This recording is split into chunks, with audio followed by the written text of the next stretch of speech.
Chère Nina, j'aurais aimé que ma lettre soit belle, bien écrite, mais elle n'est que le fruit de moi-même, imparfaite, se perdant dans toutes ces idées jaillissantes à l'intérieur de mon esprit.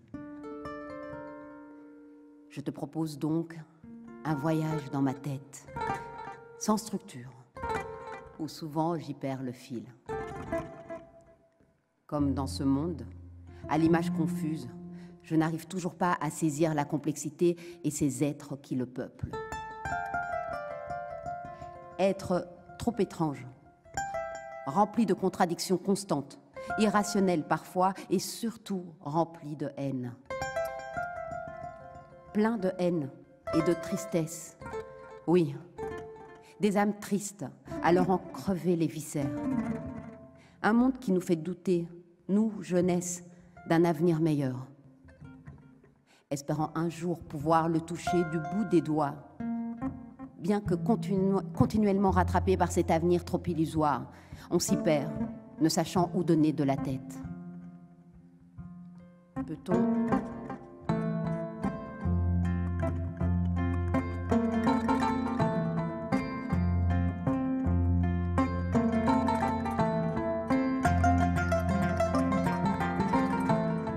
Peut-on espérer une convergence des luttes afin de nous offrir l'espoir d'un jour meilleur? Ou peut-être pas. Peut-être que nos esprits sont fondamentalement différents. Perçoit-on vraiment la même chose? Le bien que je pense faire n'est-il pas égal à un mal pour quelqu'un d'autre? Et aujourd'hui, je ne sais pas si le fait d'être une femme, musulmane, noire ou artiste, qui me portera le plus préjudice?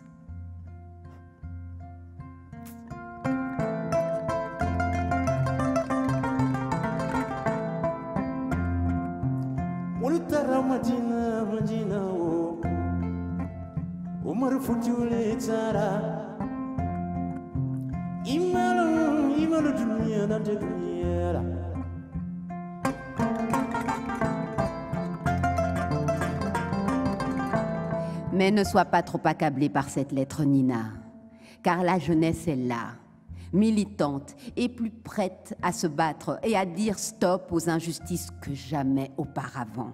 Encore plus intransigeante, car grâce à des personnes comme toi qui ont déjà tellement œuvré et qui ne cessent d'inspirer. Nourris par vos luttes, nous construisons de belles choses, Nina, de très belles choses, dans tous les domaines. Nous commençons peut-être simplement à maîtriser l'art de la vie. Une enfant du XXIe siècle.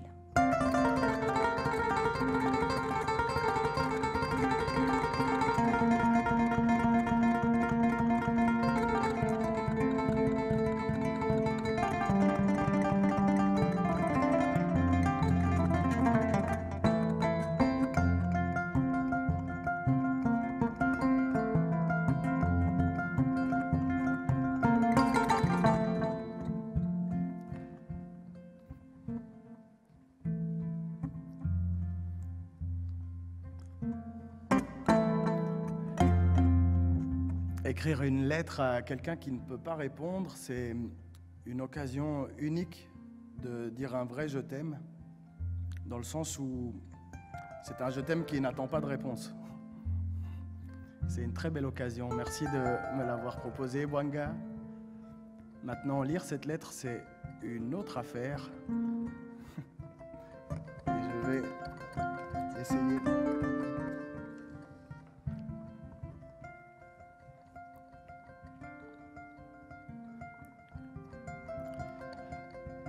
Ma chère grand-mère, c'est la première fois que je m'adresse à toi, simplement parce que tu as quitté ce monde 30 ans avant ma naissance. Ça complique un peu la communication. Je connais pas grand-chose de toi, mais je remplis jour après jour les espaces vides avec des bribes. J'ai jamais vu une seule photo de toi. mais je t'imagine avec un petit sourire malicieux sous des joues tatouées de symboles magiques, avec des yeux plissés et d'avoir trop tutoyé le soleil, et surtout avec des biceps surpuissants capables de retourner la terre en un clin d'œil. Tu es devenue une espèce d'héroïne berbère à laquelle je m'accroche pour tenir bon, moi qui flanche si vite. J'espère que le rôle te convient. On m'a raconté qu'un jour, dans ton humble maisonnette faite de terre et de paille, au fin fond de la montagne marocaine, tu as senti ton heure arriver. Tu as alors demandé à ton mari de t'aider à positionner le lit en direction de la Mecque, sans lui permettre de te demander pourquoi. Ensuite, tu l'as envoyé chercher des œufs dans le nid de votre poule, qui pourtant n'en pondait jamais. Tu as mandaté chaque membre de la famille à vaquer à une tâche ou l'autre afin de rester seul. Et lorsque ton mari revint, encore surpris d'avoir récupéré 4 œufs sous la poule capricieuse, il a trouvé ton corps allongé et serein pour l'éternité. Avec un sourire aux lèvres, un petit sourire amoureux sous tes yeux plissés.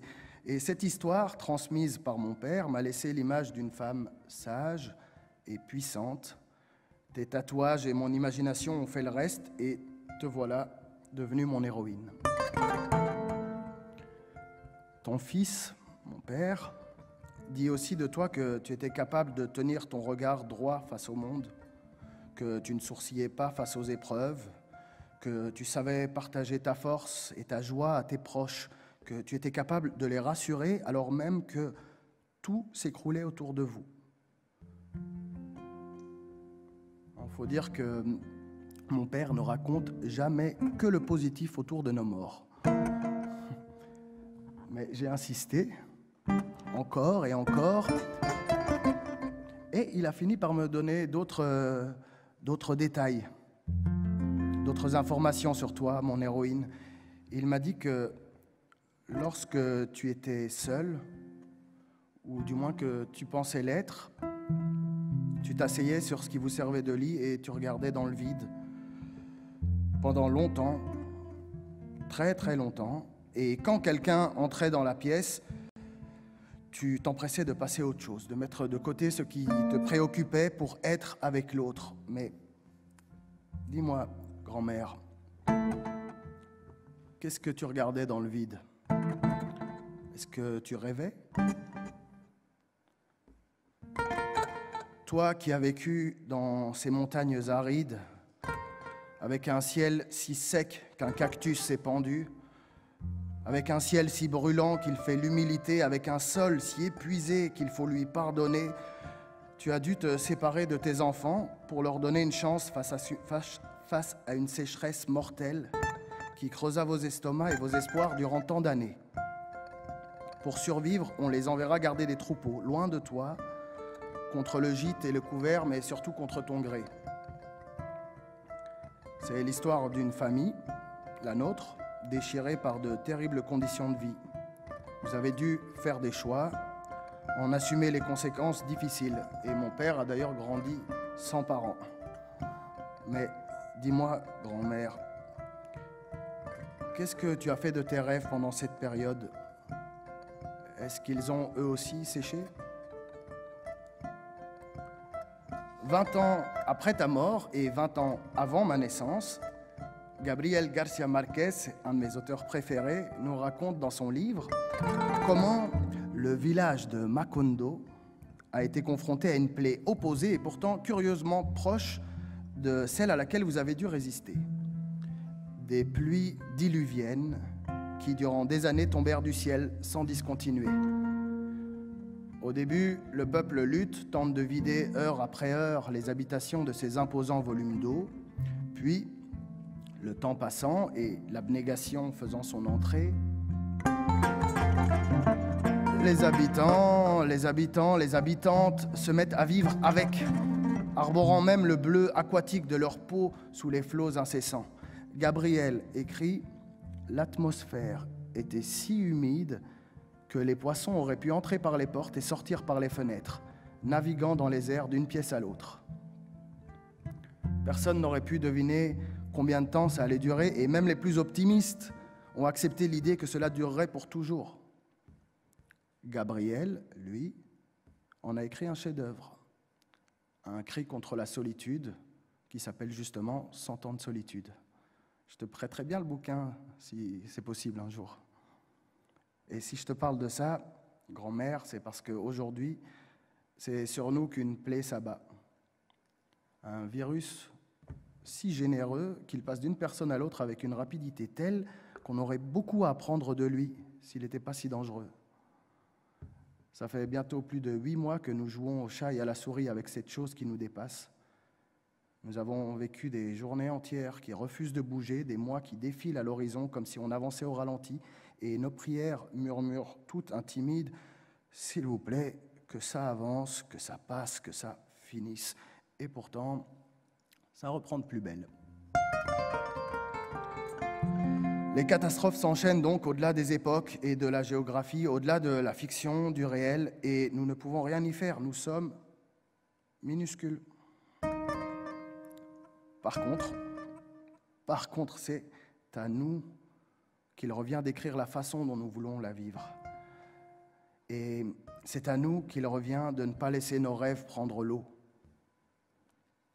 Mais ce n'est pas évident. Je dois te l'avouer, je suis fâché. Je ne sais même plus contre qui ou quoi. Je n'ai pas la prétention de savoir comment il faudrait gérer cette crise, mais je sens que quelque chose ne va pas. J'observe impuissant ce mauvais spectacle et je réalise qu'au-delà de l'urgence, on manque de rêves collectifs, qu'on a du mal à en formuler et que tout ça avait commencé avant même l'arrivée du virus. Comme cette sécheresse qui a séparé ta famille, notre épreuve nous a éloignés les uns des autres. On doit se parler à travers des écrans et éviter de se rencontrer, d'échanger. Alors au moins, nous avons les écrans, me diras-tu, mais crois-moi, parfois c'est pire encore. Ton fils, c'est-à-dire mon père, a 85 ans aujourd'hui. D'ailleurs, ça fait 5 ans qu'il a 85 ans. Il a le luxe de choisir son âge parce que sa date de naissance n'est pas certifiée. Il paraît que quand il t'a demandé de le préciser, tu lui as répondu qu'il était né une année de grande récolte. C'est pas très précis, si je peux me le permettre. Je l'ai que très peu vu ces derniers mois.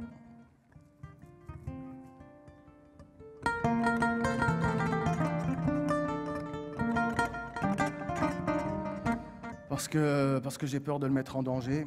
Et pour être honnête, je ne sais pas si j'ai raison. Il a plus toute sa vie devant lui. Il faudrait peut-être en profiter. D'ailleurs, je viens d'apprendre qu'il n'hésitait pas à serrer la main à tous ses voisins et qu'il évitait le masque comme d'autres évitent la peste. Plutôt mourir, dit-il. Alors, il me dit de venir le voir, tant pis pour le risque. Et j'y vais, parfois. Grand-mère, je suis perdu, comme beaucoup de mes contemporains, contemporaines. On respecte les règles un jour, on resquille le lendemain, on s'isole, et puis on craque pour une embrassade ou une raclette au fromage. Mais petit à petit, la culpabilité fondue dans le bide, on se rassemble plus qu'avec les gens qui nous ressemblent. Et même, on se met à juger les gens qui pensent différemment. Et c'est peut-être ça qui m'inquiète le plus. Aujourd'hui, grand-mère, c'est à nous qu'il revient de faire face, et pas seulement au virus. Les défis qui nous attendent sont plus grands encore. Nous avons besoin d'un rêve collectif qui nous fasse tenir. Nous voulons d'un projet qui puisse nous permettre d'œuvrer à une société moins brutale, moins égoïste. Sinon, à quoi bon restreindre nos libertés ? Nous voulons retrouver l'ambition d'une société égalitaire, mais comment se mobiliser quand on a arrêté de rêver à demain ? C'est quand même incroyable, hein ? Je t'ai jamais adressé la parole, grand-mère, et la première fois que je le fais, c'est pour me plaindre. Toute ta vie, tu as porté sur tes épaules la difficulté des autres en plus des tiennes, et voilà que je te rajoute les miennes. Je t'assure que je ne suis pas un râleur d'habitude, et que ton fils, mon père, a fait un chemin incroyable et nous a livré en pépites brutes ta bonté. J'espère que tu reçois ces mots avec la sérénité et le recul auquel on t'associe. ou que tu les entends pas du tout. Ça vaut peut-être mieux. Après tout, tu as déjà eu ta part. Et puis, de toute façon, il ne faut pas t'inquiéter pour nous. D'une façon ou d'une autre, on trouvera la manière de traverser tout ça. Et je ne flancherai pas. Pas cette fois. Je te le promets. Le monde n'est pas tendre, et il l'a jamais été, tu le sais mieux que moi, grand-mère. Et pourtant, tu as gardé l'espoir de l'attendrir pour les tiens jusqu'au bout. Alors, moi aussi, même si parfois je m'assiérais au bord du lit, le regard dans le vide, je continuerai dès l'instant suivant à rêver à un avenir plus lumineux. Et même si celui-ci reste à jamais inatteignable, je ne flancherai pas. Post-scriptum. Grand-mère, je me suis peut-être emporté dans mon élan lyrique et je ne voudrais pas te faire des promesses que je ne pourrais pas tenir. Alors, je me permets de rajouter quelques nuances. Honnêtement, je risque de flancher. Et j'ose espérer que toi aussi tu as pété des câbles de temps en temps parce que, honnêtement, ce monde, c'est quand même un sacré bazar. Alors, avec plus de nuances cette fois-ci, je te promets que je flancherai peu ou seulement provisoirement. Par contre, les rêves, les tiens, les miens, mais également ceux de ma génération ne flancheront pas, car nous les porterons ensemble et nous nous relayerons. Tant pis pour l'excès lyrique. Je te promets que quand l'un d'entre nous flanchera, les autres reprendront son rêve pour le brandir plus haut encore, comme j'espère brandir les tiens le plus longtemps possible, avec mes yeux plissés et mes tatouages cachés. Merci d'avoir tenu bon, mon héroïne. Merci.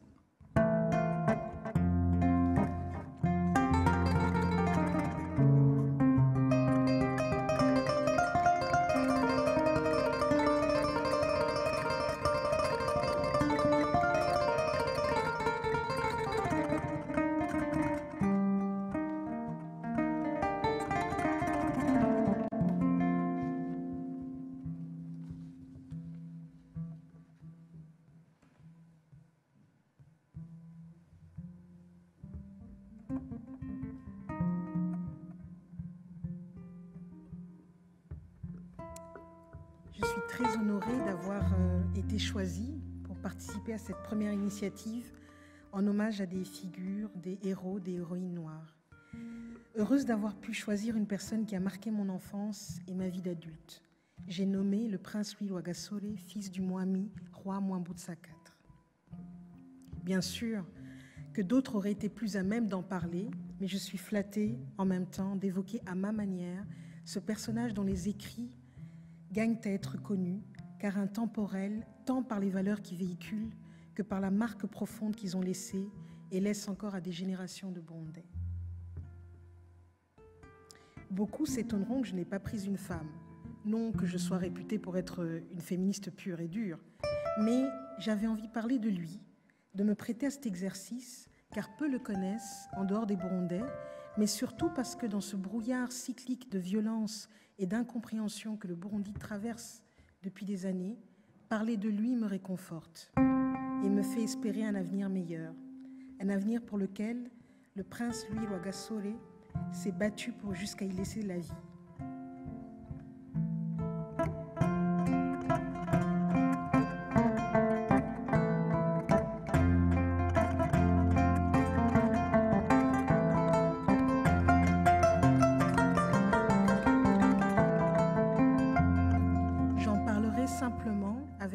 De ce grand monsieur.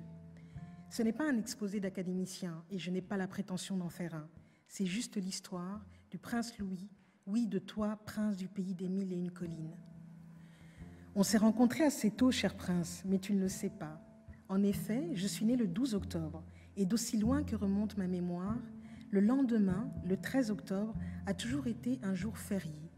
Férié car c'était le jour où tout le Burundi commémorait la date de ta mort. Que dis-je, de ton assassinat, et se rappelle ô combien la vie aurait pu être différente si tu ne nous avais pas été enlevés si tôt. Oui, nos chemins se sont croisés quand j'étais petite. Nous allions souvent le dimanche mangé dans un restaurant au bord du lac et ont raconté que c'était là qu'on t'avait tué.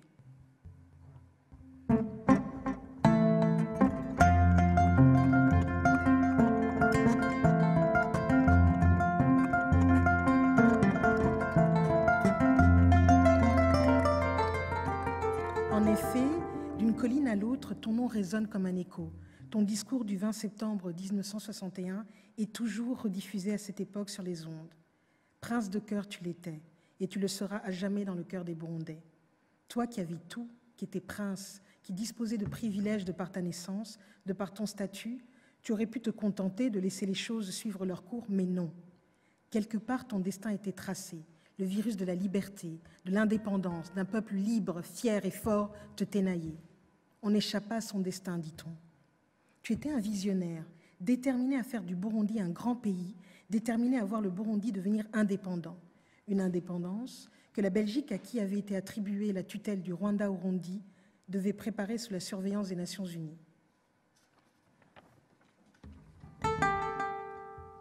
Oui, visionnaire car conscient des limites et du potentiel de ton pays, tu as mis à profit tes séjours en Belgique pour sillonner l'Europe et l'Afrique, pour t'informer, construire ton réseau, trouver des idées pour construire le Burundi. C'est vrai, je ne peux m'empêcher de me poser la question. Où serait le Burundi si tu étais resté parmi nous, si ton programme avait été appliqué? Oui, car tu avais tout compris, Prince, que le café ne pouvait constituer la seule ressource exportative du Burundi. Oui, que cette culture seule rapporteuse de devises ne pouvait être détenue dans les mains des étrangers, qu'il était impératif de diversifier les cultures. Oui, Prince, qu'il était important de développer une industrie de transformation. Oui, toi, Prince, fils de cette terre si chère à ton peuple, tu entrevoyais les problèmes fonciers à venir et tu étais déjà prêt à envisager une réforme dans toute ta grandeur d'âme et l'amour de ton peuple, car inévitablement, une telle réforme aurait eu des conséquences sur les privilèges de tes ascendants et descendants. Oui, Prince, désespéré par la graine ethnique plantée par la tutelle belge, tu t'attelais déjà à l'arracher à la racine. Le Burundi ne serait pas le Rwanda de ton vivant. Prince Louis, oserais-je te dire qu'encore aujourd'hui, un certain nombre de ces questions sont toujours d'actualité et n'ont jamais été réglées? Écœuré, indigné de voir les richesses du pays être concentrées dans quelques mains, qui plus est étrangères, t'a poussé à approcher les commerçants et à encourager des formes de rassemblement. Tu avais compris qu'une indépendance économique était primordiale afin d'asseoir un pays prospère. On en parle encore de ces coopératives que tu avais lancées ou que tu avais accompagnées. L'une d'elles porte même ton nom. Lors de ton discours à l'ouverture de la COPICO, la coopérative indigène de consommation, tu diras ceci. Une chose est certaine, par les mouvements coopératifs bien gérés, aidés et encouragés, notre pays connaîtra un essor économique sain, juste, équilibré et durable. Notre peuple profitera d'une vie sociale honnête, humaine et juste. Plus loin, tu rajouteras également, en conséquence, les coopératives se multiplieront et croîtront pour le bien de tous, ici dans ce pays encore pauvre. Qu'importe dès lors les cris d'angoisse, des feuilles de papier aussi inutiles qu'arides, qu'importe l'indignation de tous ceux qui, pour des raisons d'intérêt propre, cherchent à étouffer nos mouvements. Ce qui importe pour nous, c'est de poursuivre sans relâche la tâche difficile que nous nous sommes assignée, afin de donner à nous-mêmes et à notre pays des raisons d'espérer.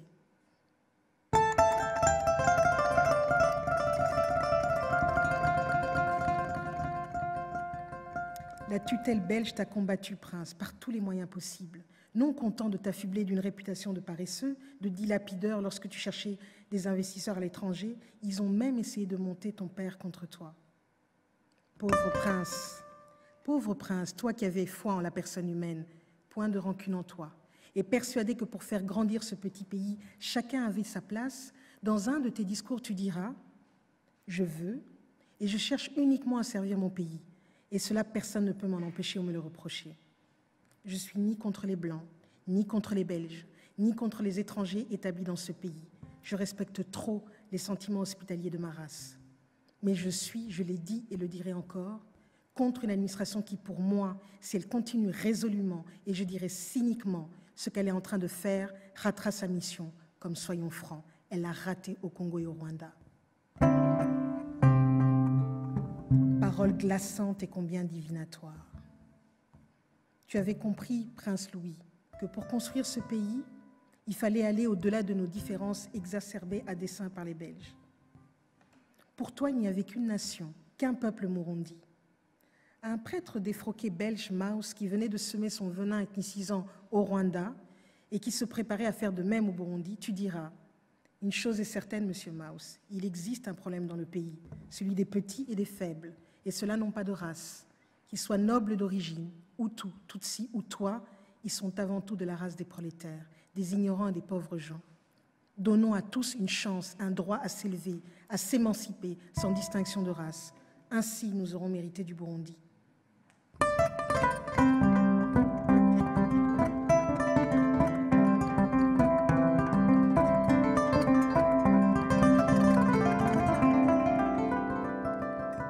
Que ne t'a-t-on pas laissé diriger ce pays que tu aimais tant et pour lequel tu avais tant de projets?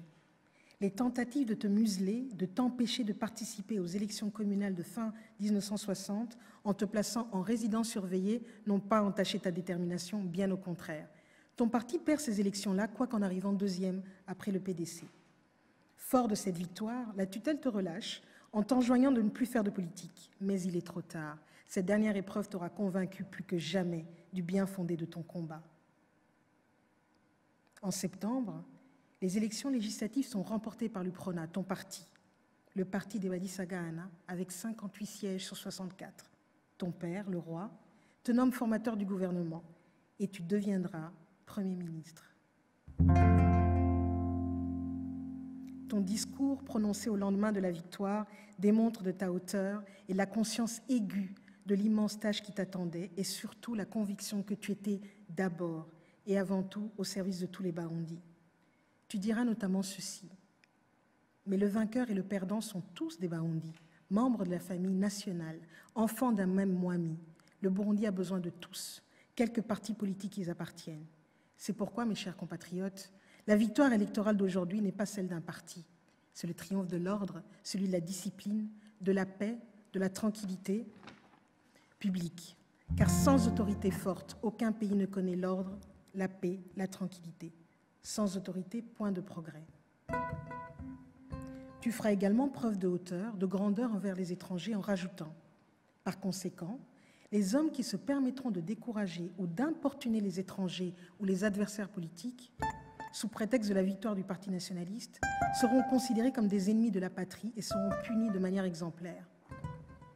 Tu termineras ton discours par: vous nous jugerez à nos actes et votre satisfaction sera notre fierté. Vous nous jugerez à nos actes et votre satisfaction sera notre fierté. Y a-t-il un Burundais adulte qui n'ait un jour cité cette phrase si pleine de sagesse et surtout de détermination? Prince, ces mots, tu les as prononcés le 20 septembre 1961 lors de la victoire des législatives. Le 28 septembre, tu as prêté serment comme Premier ministre. Et le 13 octobre, les rêves de Burundais se sont brutalement arrêtés. Tu seras lâchement assassiné d'un seul coup de fusil à la terrasse du bar Tanganyika à Bujumbura.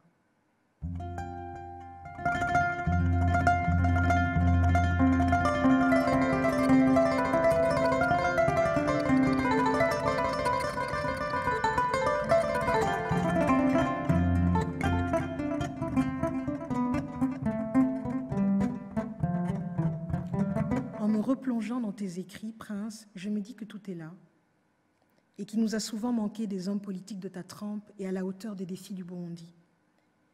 Et je terminerai par cette phrase héritée de toi et qui éveille un tel écho au regard de la situation d'aujourd'hui. Kuva ubu rero mubishaka canke mutabishaka kazoza c'igihugu cacu c'u Burundi uko kazomera kose ni twebwe gahagazeko. Que vous le vouliez ou non, nous sommes tous, dès à présent, les auteurs des pages heureuses et tristes de l'histoire du Burundi.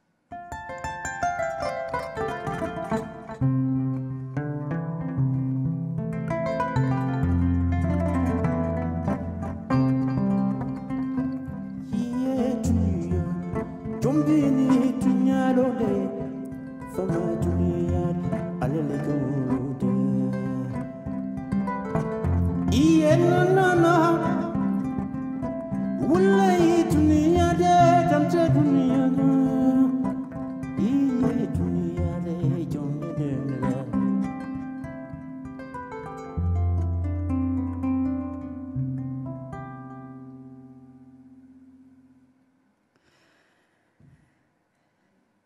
Gerda, pequeña rubia, je t'écris pour te dire merci, te dire que tu as changé ma vie. Gerda, je t'écris pour que tu saches que tu m'as révélé l'existence d'un engagement armé d'une sensibilité aujourd'hui inespérée. Gerda, ta silhouette légère et ton œil décomplexé sillonnant les routes espagnoles, tout comme les cafés de Saint-Germain-des-Prés, ont éveillé en moi curiosité, indépendance et nombreuses velléités. Gerda, ta sensibilité républicaine, égalitaire et armée, bien au-delà de cette petite machine à photographier. À combien d'entre nous a-t-elle enseigné que féminine est d'abord l'âme révolutionnaire? Que face à l'oppression, il est possible de se lever en mêlant grâce et élan volontaire.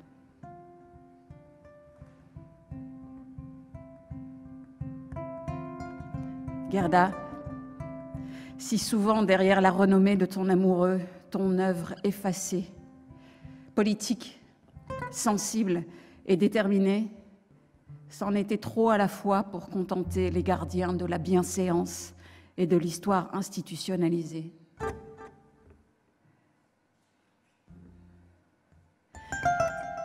Gerda, au nom de toutes celles d'entre nous que tu as touchées et inspirées, au nom de tous les combats que sans le savoir ton ombre a accompagnés, merci. Et qu'à jamais ton sourire continue de nous guider.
Car j'ai peur.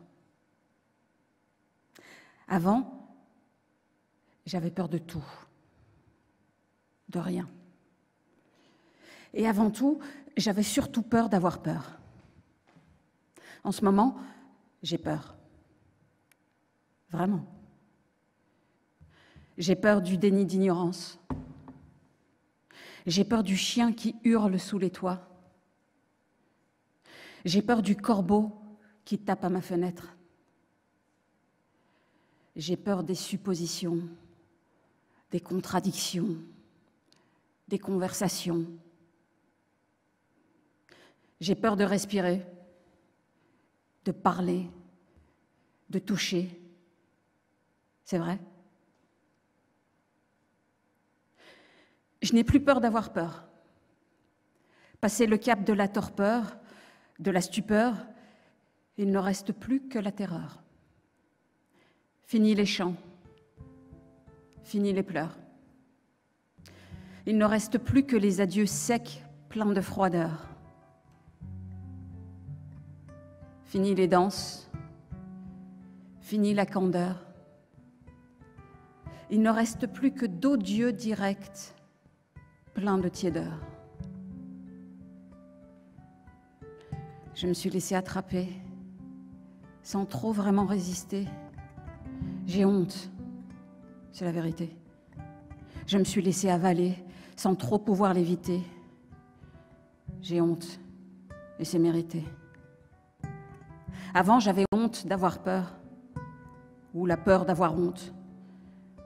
Maintenant, j'ai les deux. On a beau se raisonner, on a beau avoir du nez, notre tilt est touché. L'espace de jeu était limité. Tout est en train de vibrer, de teinter. On ne peut que déraisonner. Plus j'y réfléchis, plus irréfléchi je suis. Là, je t'écris car on m'a dit « Vas-y, écris-lui ». Mais c'est qui celui? Mais oui, celui qui vit. Ah, bien sûr, lui qui m'a survécu. Celui qui nous survit. Tu as chanté pour nous, tu as chanté pour moi.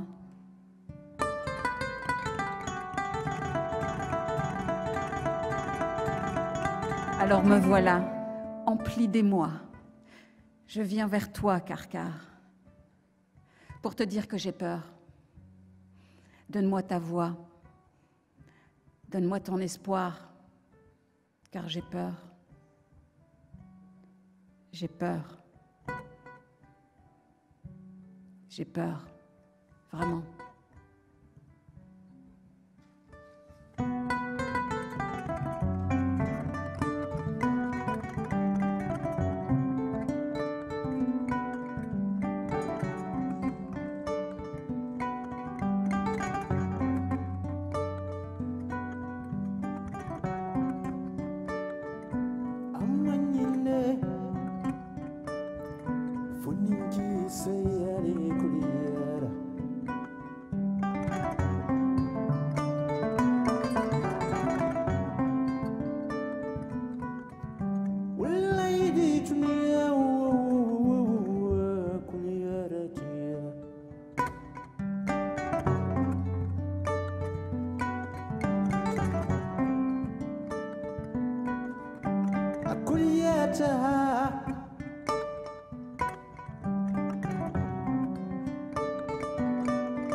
Afrika jamana luniula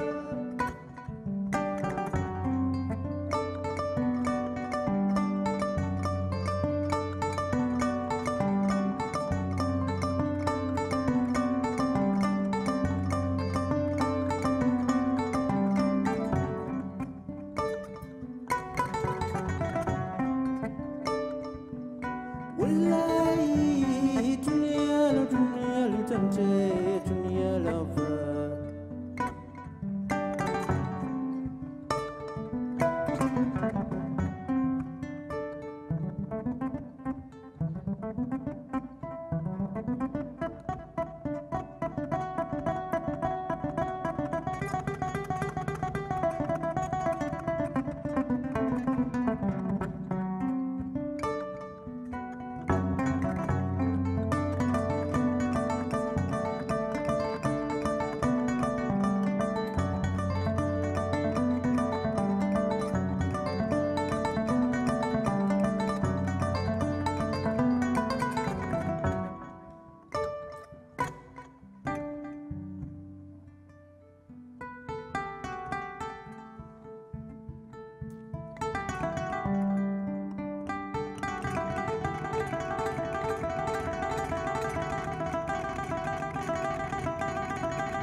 Avant de se jeter dans le fleuve, la rivière lui raconte les histoires des contrées traversées, des hommes et des animaux qui se sont nourris de ses eaux.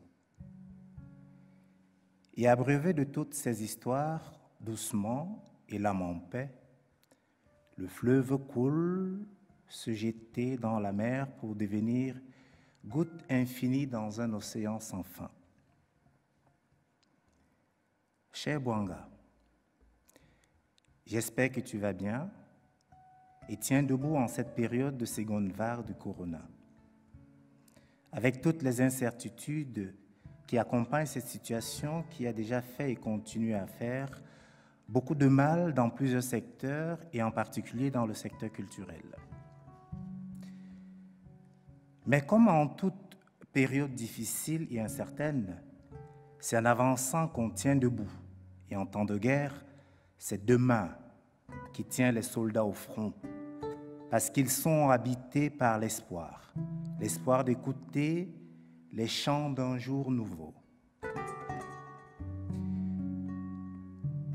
Je suis sorti de Saumouage ce matin et quelque chose a frôlé ma tête. Il faisait gris et froid. Quand j'ai levé les yeux, le bout de mon nez était dans les nuages. Mon Dieu, qu'est-ce qui se passe? Le ciel n'a jamais été aussi bas. Dans cette ambiance bizarre de chaos silencieux, de tourbillons de discours aux jambes cotonneux, des politiques, scientifiques et experts, nous sommes réduits en témoins muets et sommeillés des naufrages de la terre, occupés à pratiquer notre sport favori, le luxe de l'impuissance.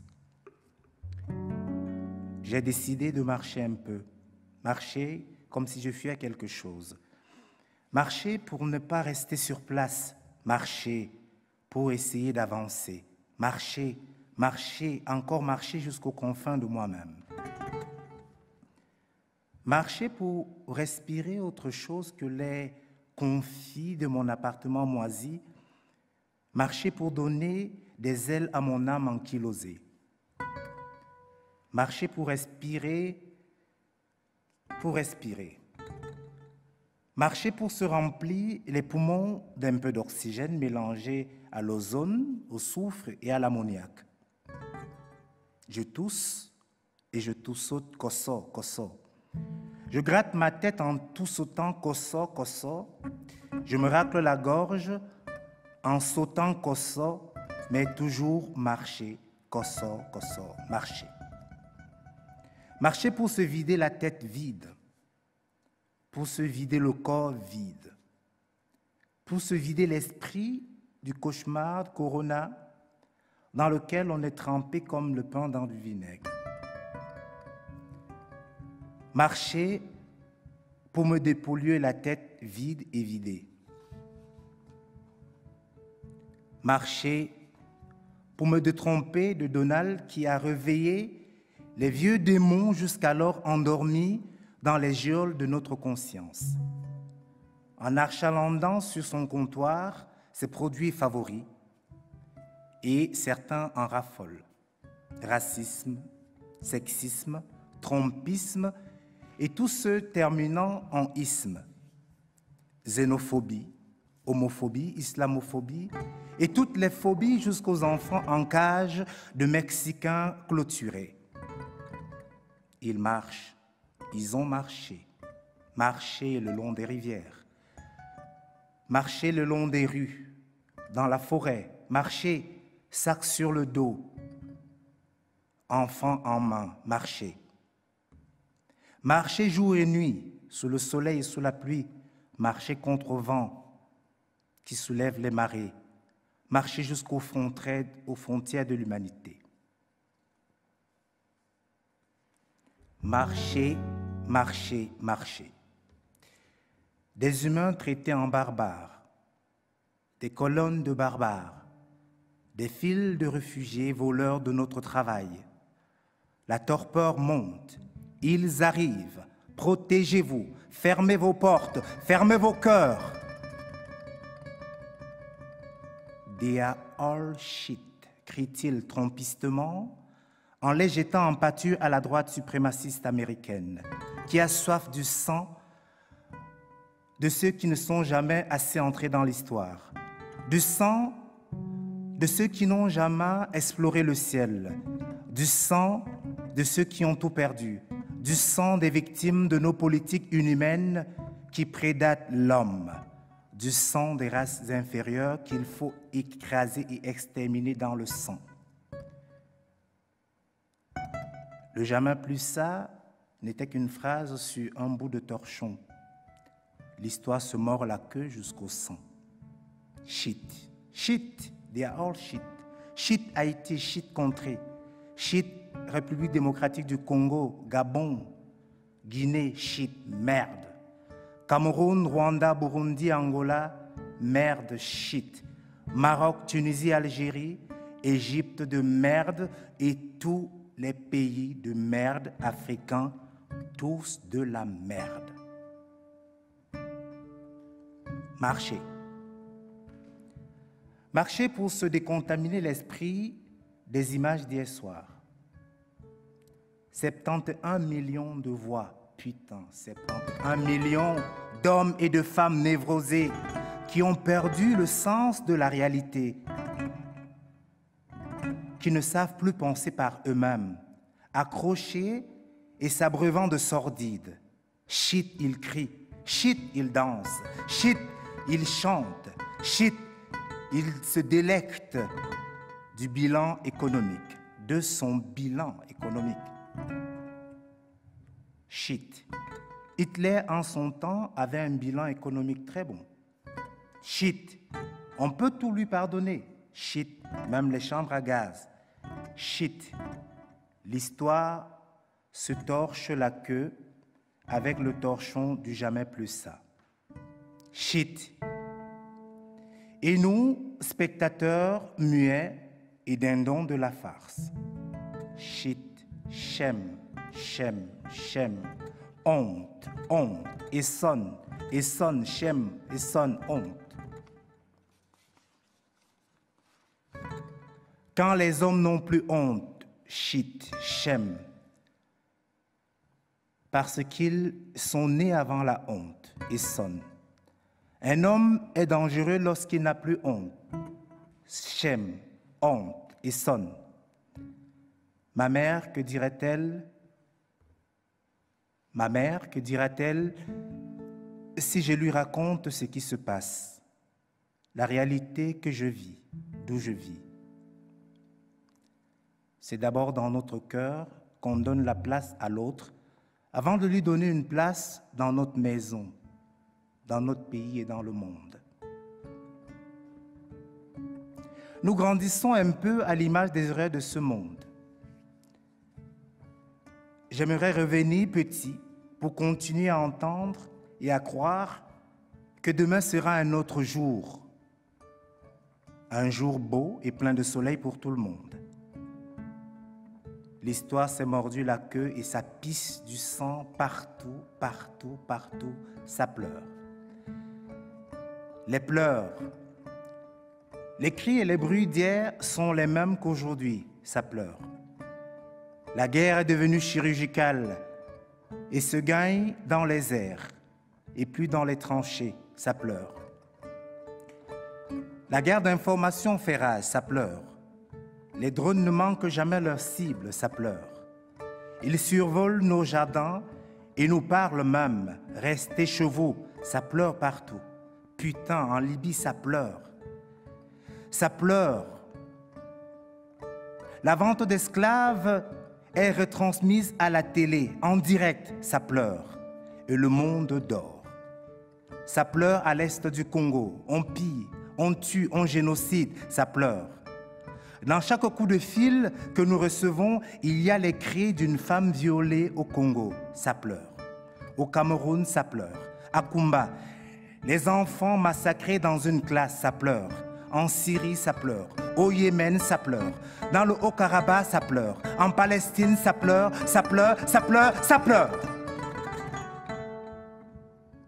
Et le monde dort. En Irak, ça pleure. À Beyrouth, ça pleure. Ça pleure partout les larmes de sang, du sang de notre inaction. Ça pleure notre luxe d'impuissance, ça pleure. Ô ciel, bouchez-vous les oreilles, ce sont nos cris de joie habituels. Ô ciel, tout va bien. Ce sont les humains qui s'amusent avec leur cadeau de Noël. Putain, ça pleure à Calais, ça pleure. Ça pleure à Lampedusa, ça pleure. Ça pleure au parc Maximilien, juste à 2 pas d'ici, ça pleure. Quand la police descend, ça pleure. Quand la police monte, ça pleure. On ne peut donc plus s'appuyer sur une âme humaine sur cette terre. Shem.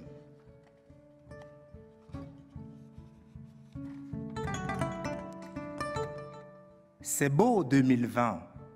Ça pleut encore plus dur, c'est beau. Mais tout va bien dans le meilleur des mondes. C'est beau d'être témoin ensommeilleux des naufrages de la terre. C'est beau notre support favori, le luxe de l'impuissance.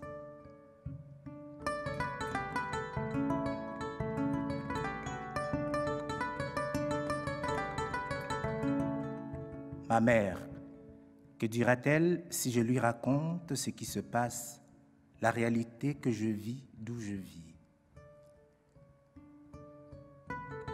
Les battements de cœur les battements de paupières font vivre l'œil. Les battements de paupières font vivre l'œil. Que serons-nous sans les gens qu'on aime? Je pense aux valeurs que ma mère m'a fait porter et que je défends. Je pense à mes enfants. Je pense aux enfants qui nous tombent du ciel comme les graines de pluie. Je pense à la terre sur laquelle ils tombent. Je pense à ce futur qui marche dans nos traces et que nous tenons par la main. Je pense à cette main que nous tenons dans la main pour qu'elle ne tremble pas. Je pense à cette main dans la main qui doit être rassurée. Je pense à tous ceux qui se battent pour faire triompher la vérité. Je pense à ceux qui s'opposent au mensonge dans lequel barbote notre monde actuel. C'est d'abord dans notre cœur qu'on donne une place à l'autre avant de lui donner une place dans notre maison, dans notre pays et dans le monde. Je pense à toi sous le soleil de Kinshasa et les comédiennes de Dacha Congo. Je pense au combat que tu mènes pour que chaque garçon, chaque petite fille qui croise ton regard soit inspiré par les rêves que tu portes. Alors marche, Bwanga. Marche, toujours marcher. Marche! Mes pieds m'ont porté jusqu'au parc de forêt et je me suis assis sur un banc. Bronzé un peu sous la grisaille.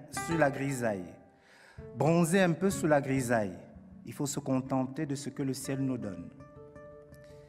J'avais la tête dans la fumée de mes pensées quand à côté de moi, un homme âgé.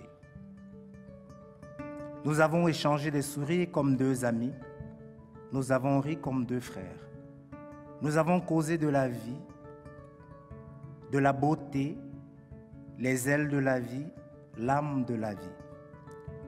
Nous avons aussi parlé de Diogène, qui en son temps se promenait en plein jour dans les rues d'Athènes, une lampe allumée à la main, à la recherche de l'homme. Nous avons ri de bon cœur, de belles dents et de bonnes bouches. Avant de partir, on s'est regardé, il m'a pris dans les bras en disant tout bas, on ne se prend plus dans les bras de nos jours. Et c'est pas humain.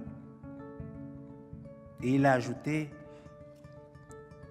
merci pour ce moment, merci pour ces mots, cette célébration de la vie, en ces moments où la fauche transforme les rayons en... Merci pour ces mots, cette célébration de la vie, en ces moments où la fauche transforme le soleil en rayon de linceul. et où les cris venant des 4 horizons crucifient le monde. Merci pour vos bras, les bras d'arbres et de chants d'oiseaux.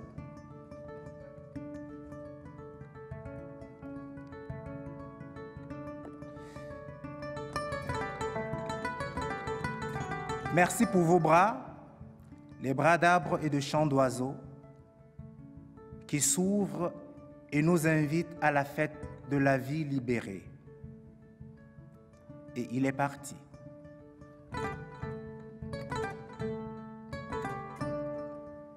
Sur le chemin du retour, le ciel était remonté dans le ciel.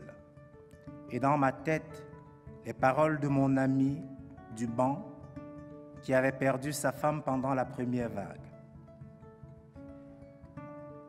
Les bras de chant, les bras de son, les bras comme les sons qui enlacent les corps, qui embrassent les cœurs, qui caressent nos rêves, nos voix sourire, dont les rayons dérident nos corps, dérident nos rires, dérident nos cœurs, dérident nos rêves en cage,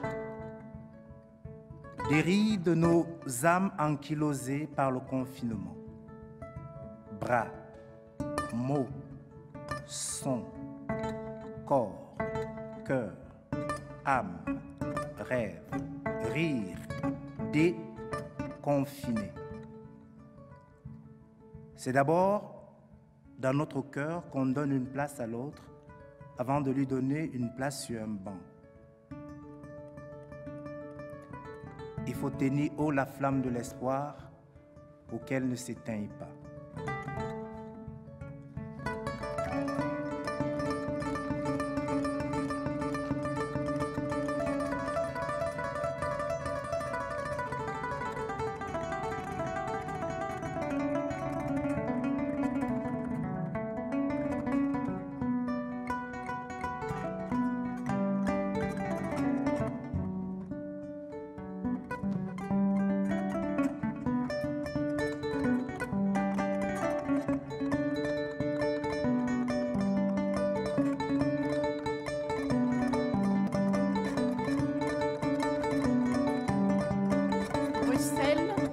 Novembre 2020.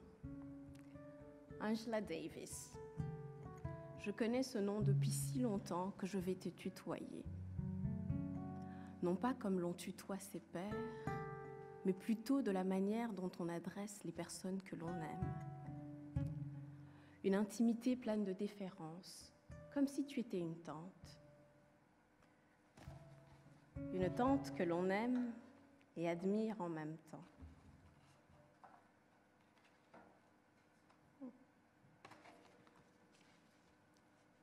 Une chose est certaine, j'ai passé plus de temps avec toi qu'avec Tia Maria, Tia Rosa, Tia Guida ou Tia Ita. Mes parents t'aiment tous les deux. Maman a le sourire aux lèvres lorsqu'elle prononce ton nom. Elle dit que tu lui rappelles une époque pleine de promesses d'indépendance. Angela Davis. Tu n'étais pas présente le jour de notre première rencontre. Il y avait ce portrait de ma maman que mon père avait accroché au-dessus de la cheminée. Coiffée de sa chevelure afro, ma mère portait un pull à col roulé et une blouse à fleurs par-dessus. Elle avait le port altier et souriait. J'avais 6 ans et c'est la première fois que je me souviens avoir entendu parler de toi. Je me souviens de conversations animées entre mes parents où leurs histoires de lutte se mêlaient aux tiennes, où leurs morts se mêlaient aux tiens. Ils parlaient aussi de musique et de mode, à grand renfort de gestes pour décrire leur coiffure. Elles étaient larges et hautes. De toi, je retiens encore une image. Celle renvoyée par l'écran de la télévision familiale. Une belle femme. Tu ressembles à la photo de maman dans le salon. Je ne comprends pas tout, pourtant je suis fascinée par ton regard audacieux, la démarche déterminée et le poing levé dans un tribunal. De ta bouche, j'ai entendu les mots justice ou liberté que j'ai chéris encore aujourd'hui.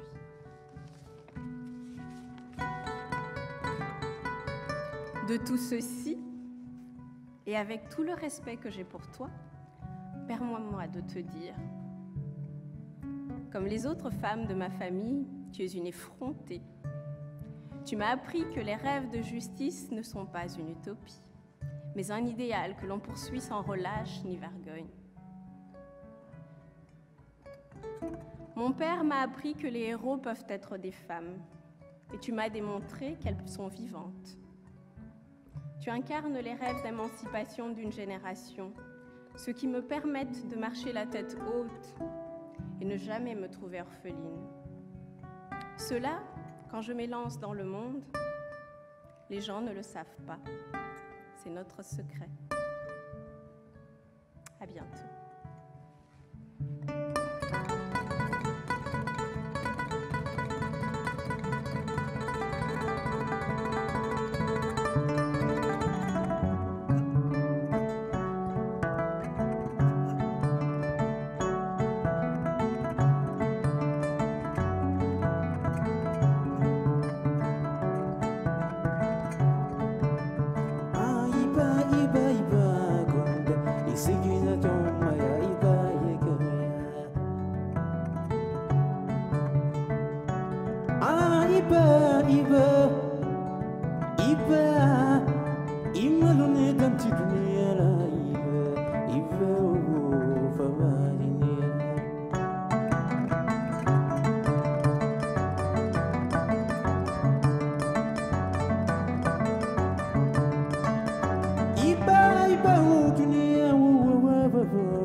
De toute façon, je ne m'inquiéterai jamais pour toi.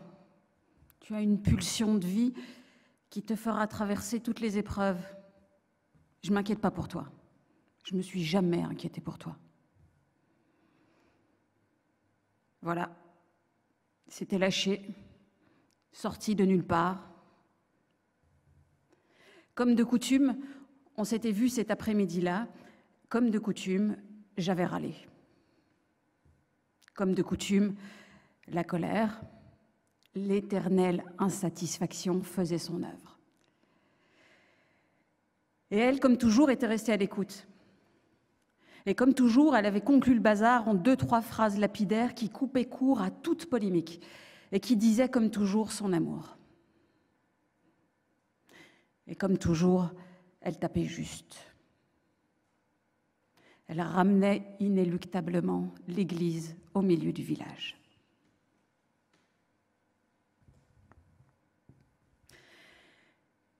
J'ai eu l'enfance la plus heureuse du monde.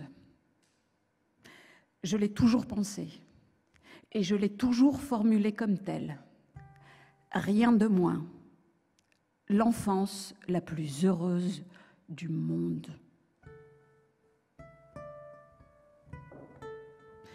J'ai grandi dans ce que d'aucuns appellent aujourd'hui, au choix, des quartiers populaires, des quartiers pourris, des quartiers malfamés, des quartiers tout court auxquels on ne daigne même plus ajouter le moindre qualificatif, des territoires oubliés de la République, des repères d'islamistes, des nids à dealers, bref, une banlieue. Du béton partout. J'ai jamais bien compris comment tout ce béton pouvait laisser passer autant de bruit. Toute mon enfance, j'ai eu l'impression de vivre physiquement avec les voisins des 8 autres étages de cette tour Maurice Ravel, dont je me demande encore aujourd'hui qui a pu voir dans ces cages à poules la grâce d'un boléro. De toutes ces intimités partagées involontairement, il me reste un bruit. celui de la voisine du dessus qui frappe frénétiquement sur le radiateur pour réclamer à on ne sait pas bien qui un peu de silence. Un balai peut-être, ou un marteau, le tocsin du quartier. De cette enfance, je me souviens encore de la profusion de cafards auxquels ma mère, maniaque au dernier degré, n'aura eu de cesse de faire la guerre. Un conflit perdu d'avance. Ces bêtes-là ne chérissent rien tant que la propreté. Avec la madre, ils étaient servis. Je me souviens encore de l'angoisse de voir une de ces bestioles s'échapper d'un livre de maths ou d'un classeur en plein cours. C'est arrivé, c'est sûr. Mais je ne me souviens plus vraiment quand, ni où. Je me souviens aussi des cris en pleine nuit, des boîtes aux lettres cramées, de ma mère un soir qui rentre chemisier déchiré, haletante, comme une furie dans l'appartement et se jette sur le téléphone mural pour raconter pendant des heures à sa sœur quelque chose de grave qui s'était passé et que nous n'avions en aucun cas le droit de savoir. Renvoyé dans le salon, Manu Militari. Je me souviens de ces Noëls féeriques, Tino Rossi, les guirlandes en papier craft faites maison, les repas gargantuesques, les desserts multiples, cette tarte au citron avec des bulles de meringue dorées, fierté de ma mère, passée maîtresse dans l'art de la pâtisserie pour offrir à ses gamines ces Noëls qu'elle n'avait jamais eus. Je pourrais continuer comme ça des pages entières. Mais la râleuse professionnelle que je suis serait bien en peine de retrouver dans sa mémoire un seul moment traumatique de l'enfance. Un seul moment difficile. Et comme on me l'a appris très jeune, il ne saurait y avoir de la place pour exhiber autant de bonheur. C'est vrai, on ne sait jamais. Peut-être quelqu'un, quelque part autour, pourrait souffrir devant un tel étalage de joie et d'allégresse. Non, vraiment, l'enfance la plus heureuse du monde. J'ai quitté les Minguettes, le quartier de mon enfance, au début de l'adolescence. On ne m'a pas tellement demandé mon avis. Notre père, qui vivait à Bruxelles, ne supportait plus l'idée de nous voir vivre dans ce quartier monstrueux, cette poubelle à ciel ouvert à ses yeux. J'y retournerai plus tard, à l'âge de 15-16 ans. Ce sera la seule et unique fois. Aujourd'hui encore, de passage à Lyon, je n'arrive pas physiquement à retourner là-bas. À 15-16 ans, je vais comprendre. Derrière l'image d'Épinal que ma mémoire avait enregistrée, se cachait une réalité brutale que des prestidigitateurs, prestidigitatrices de génie ont transformée en paradis. Ce sont elles mes héroïnes, eux mes héros. J'ai pu leur en vouloir à dos colérique d'avoir masqué le réel avant de comprendre plus tard qu'ils, elles, n'ont jamais rien cherché à camoufler. Non, ils, elles, ont transformé. Plus que des magiciens, des magiciennes, ce sont des bâtisseurs, bâtisseuses capables de construire à main nue du bonheur à l'état pur, avec entre leurs doigts du tragique. Cette pulsion de vie qui justifie qu'on ne se fasse jamais le moindre souci pour moi, elle me vient de là. J'ai grandi sous l'œil bienveillant d'hommes et de femmes qui avaient à notre égard une ambition obscène, pour qui avait un tant soit peu de lucidité. Ils, elles, croyaient en nous avec la foi des pires fanatiques. Ils, elles, voyaient en chacun, chacune de nous, un Messie qui donnerait enfin corps à la fameuse Trinité, liberté, égalité, fraternité.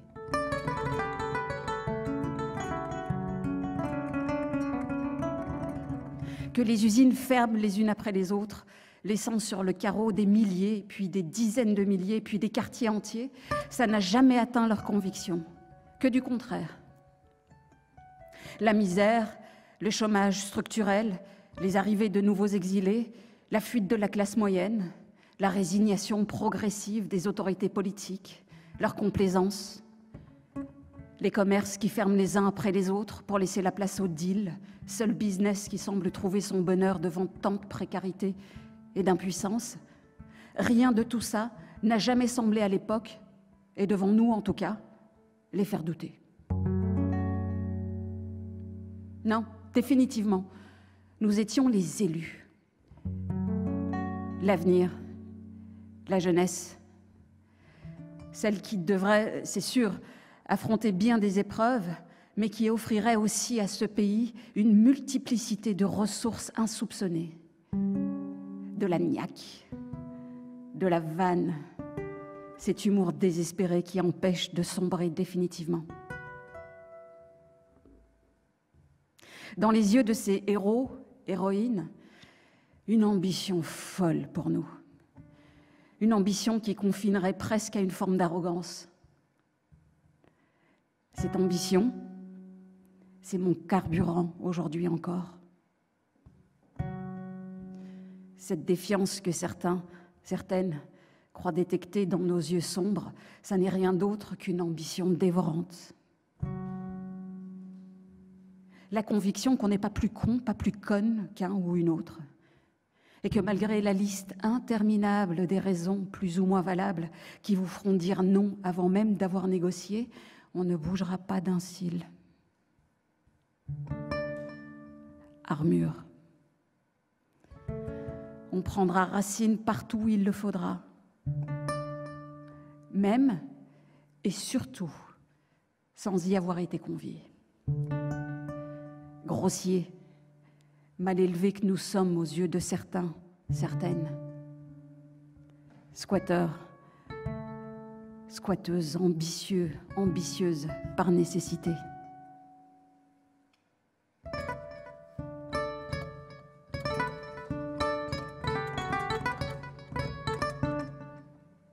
Je n'ai pas la moindre trace, la moindre photo de ces héros, héroïnes de mon enfance, de ma vie. Je ne suis pas sûre de pouvoir vous les décrire physiquement avec précision, de sorte qu'on puisse les retrouver quelque part à la retraite, à Vénissieux, aux Minguettes, ou bien au chaud dans le sud de la France. Non, définitivement, je n'ai jamais eu la mémoire des visages. Mais je sais en revanche qu'il m'arrive encore fréquemment d'en croiser l'une ou l'autre aujourd'hui, ici à Bruxelles ou ailleurs dans le monde. Ils, elles, ont ce sourire vissé de l'intérieur. Même quand ils, elles, font montre d'autorité, le regard peu amène. On sait bien que dans quelques minutes, derrière la sévérité, avec la petite vanne qui va bien, on fera péter la digue. Et comme ces couples qui célèbrent leurs noces de diamants, on ne se quittera jamais fâché. J'en ai croisé une de ces héroïnes, il n'y a pas longtemps, dans le tram 51, à 2 pas d'une école qui porte le joli nom d'Imelda à Bruxelles. En plein Covid, dans le tram bondé, on a tous appréhendé la montée d'une vingtaine, trentaine de gosses survoltés dont on se demandait intérieurement où on aurait bien pu les mettre. C'est qu'ils en prennent de la place, et sans demander encore. Ils, elles, sont rentrés en parlant fort, en riant, se taquinant, incapables de rester plus d'1 seconde sur place. Du chaos, de la vie, et des regards pleins de lumière, une bouffée d'énergie. Au fond du tram, elle était là, hurlant ses instructions, veillant sur son cheptel, feignant de ne pas voir le dérangement dans les yeux de certains nafteurs. Impériale, hermétique à tout regard inquisiteur, ingénieuse de logistique, veillant à ce qu'aucune de ses ouailles ne cause le moindre souci. Et tout ce beau monde est sorti quelques arrêts plus tard. Un silence après une tempête plutôt joyeuse finalement. de celle qui vous rappelle que la vie n'est que mouvement perpétuel et qu'elle réclame qu'on lui fasse un peu confiance, qu'on la chérisse, qu'on l'aime et qu'on ait pour elle les plus belles ambitions. Même et surtout lorsqu'elle prend racine dans le chaos.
Dunia,